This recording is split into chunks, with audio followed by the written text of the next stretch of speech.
नमस्कार दोस्तों, हमारे YouTube चैनल में आपका फिर से स्वागत है। यदि आपको आज के वीडियो में महत्व मिलता है तो इसे एक लाइक करना ना भूलें और अपने दोस्तों के साथ शेयर करें और हमारे चैनल को सब्सक्राइब करें। तो चलिए वीडियो शुरू करते हैं। किसी के सम्मान को बनाए रखने की सतत यात्रा पर निकलना आत्म खोज और दूसरों की गहन समझ की खोज के समान है। इस यात्रा को बौद्ध धर्म की शिक्षाओं के माध्यम से स्पष्ट रूप से समझाया गया है, जो दूसरों के साथ दयालुता और विचारशीलता के साथ व्यवहार करने में गहन अंतर्दृष्टि प्रदान करता है। आइए सम्मान के इस रास्ते पर चलें, इसे और अधिक सुलभ अवधारणाओं में विभाजित करें। मानवीय संबंधों के लिए एक महत्वपूर्ण निर्माण खंड के रूप में सम्मान की कल्पना करें। मजबूत पारस्परिक संबंधों की नींव, इसे एक मजबूत घर की आधारशिला के रूप में कल्पना करें। यदि यह नींव अस्थिर है तो संपूर्ण संरचना ढहने का जोखिम है। मजबूत रिश्तों, समुदायों और समाजों को विकसित करने के लिए हमें सम्मान की ठोस नींव के साथ शुरुआत करनी चाहिए। गौतम बुद्ध की शिक्षाएं व्यक्तिगत विकास और सामंजस्यपूर्ण जीवन में सम्मान की महत्वपूर्ण भूमिका को रेखांकित करती हैं। बुद्ध हमें स्वयं का सम्मान करते हुए इस यात्रा को शुरू करने के लिए प्रोत्साहित करते हैं। सरल शब्दों में, प्रिय व्यक्तियों के लिए आरक्षित समान प्रेम और देखभाल के साथ स्वयं का व्यवहार करना सर्वोपरि है। अपने अंतर्निहित मूल्य को पहचानने से दूसरों का सम्मान करने और उनका उत्थान करने का मार्ग प्रशस्त होता है। इसलिए आत्मसम्मान दूसरों के प्रति सम्मान से पहले आता है। सम्मान बनाए रखने में सहानुभूति महत्वपूर्ण भूमिका निभाती है। इसमें स्वयं को दूसरे के स्थान पर रखना शामिल है, एक अवधारणा जिसे बुद्ध ने गहराई से समझा। अलग दिखने वाले लोगों के प्रति भी सहानुभूति और करुणा पैदा करने से हमें उनके अनुभवों को समझने में मदद मिलती है। यह हर किसी में अच्छाई तलाशने जैसा है। प्रेम कृपा ध्यान एक मानसिक व्यायाम के रूप में कार्य करता है।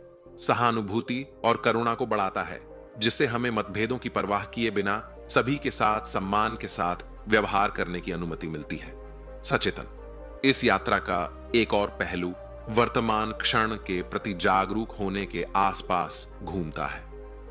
बुद्ध अतीत या भविष्य के लिए अत्यधिक चिंता से बचते हुए यहीं और अब भी पर ध्यान केंद्रित करने पर जोर देते हैं। लोगों के साथ सम्मान और दयालुता का व्यवहार करने के लिए सचेतनता का अभ्यास करना अभिन्न अंग है। यह न केवल दूसरों के बारे में गहरी समझ को बढ़ावा देता है, बल्कि उन्हें मूल्यवान और सम्मानित महसूस भी कराता है। बौद्ध धर्म में अहिंसा एक मूल सिद्धांत है, जो नुकसान पहुंचाने के खिलाफ बचाव करता है, चाहे वह शारीरिक हो या भावनात्मक। क्रोध के क्षणों में भी शांतिपूर्वक संघर्षों को हल करना सम्मान बनाए रखने के लिए आवश्यक है। विनम्रता और निस्वार्थता आगे चलकर सम्मान में योगदान करती है। विनम्र होने का मतलब खुद को श्रेष्ठ न मानना है, जबकि निस्वार्थता में दूसरों की भलाई को प्राथमिकता देना शामिल है। अनित्यता और वैराग्य पर बुद्ध की शिक्षाएं हमें याद दिलाती हैं कि चीजें बदलती हैं और बहुत कसकर पकड़ना प्रतिकूल है। सम्मान बनाए रखने के लिए क्षमा करना और पिछली शिकायतों को दूर करना महत्वपूर्ण है। क्रोध को बनाए रखने से दूसरों का सम्मान करने की हमारी क्षमता बाधित होती है, जिससे क्षमा सम्मान के लिए स्थापित स्विच बन जाती है। सेवा और उदारता बौद्ध धर्म में सम्मानित गुण है। दूसरों की सहायता करना और जो हमारे पास है उसे साझा करना उनकी जरूरतों और भलाई के प्रति सम्मान दर्शाता है। हमारे अंतर संबंध को पहचानना, यहां तक कि प्रतीत होने वाले महत्वहीन कार्यों में भी दूसरों पर हमारे व्यवहार के प्रभाव पर विचार करने के महत्व पर जोर देता है। अहंकार, आत्मकेंद्रितता की विशेषता सम्मान में बाधा डालता है। बुद्ध अधिक विचारशील परिप्रेक्ष्य के लिए अहंकार को त्यागने और करुणा विकसित करने की सलाह देते हैं। हालांकि आत्मज्ञान प्राप्त करना एक ऊंचा लक्ष्य हो सकता है, लेकिन इन सिद्धांतों को दैनिक जीवन में शामिल करने से एक सम्मानजनक रवैया विकसित होता है।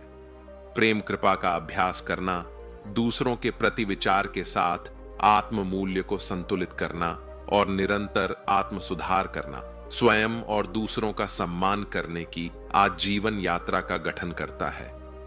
बुद्ध की शिक्षाएं सम्मान को निरंतर पोषित करने का एक कालातीत मार्ग प्रदान करती है, एक ऐसा गुण जो कम नहीं होता बल्कि बढ़ता और फैलता है, दयालुता और समझ पर आधारित दुनिया में योगदान देता है।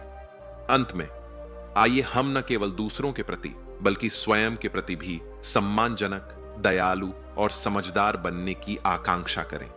ऐसा करके हम मजबूत रिश्ते और सभी के लिए एक बेहतर दुनिया बनाने में योगदान देते हैं। इस ज्ञानवर्धक अन्वेषण में हमारे साथ शामिल होने के लिए धन्यवाद। यदि आपको यह वीडियो ज्ञानवर्धक लगा तो अधिक समृद्ध सामग्री के लिए इसे लाइक, शेयर और सब्सक्राइब करना न भूलें। आइए मिलकर ज्ञान का प्रसार करें। अगली बार तक सावधान रहें, दयालु बने रहें। नमो बुद्ध।